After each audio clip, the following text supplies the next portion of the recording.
This is Paul Bell coming to you from Abilene, Texas, the storybook capital of America.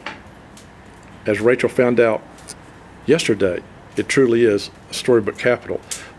Rachel is our original, very first backer of the Smoke and Go, and she's going to test one of the prototypes that I have.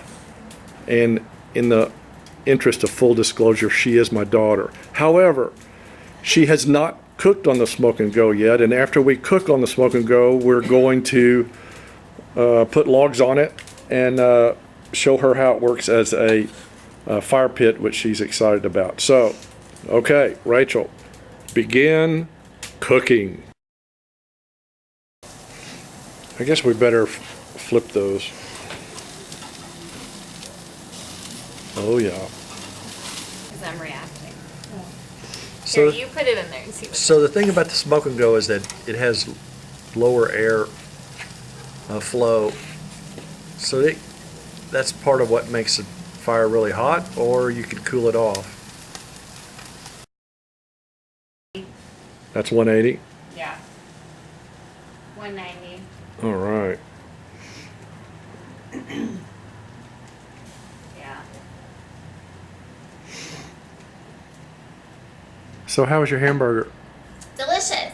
Delicious. Okay, so let's build a fire in the Smoke and Go. We're finished cooking. Good. I took the cooking grill off. Now just stack those logs over here on the left. Just gently place them on the hot coals there. Yeah. But place them on the coals. Yeah. Yeah, in that one.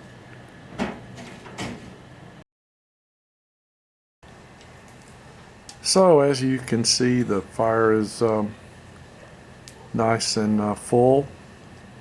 There is a seamless transition between grilling and stacking on the logs.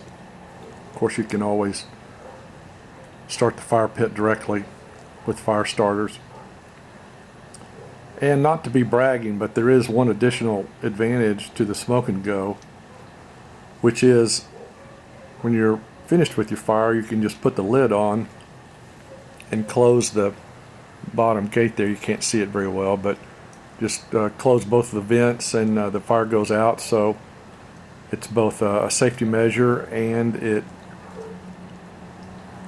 conserves firewood. So thank you for watching. I hope you'll consider purchasing a Smoke and Go.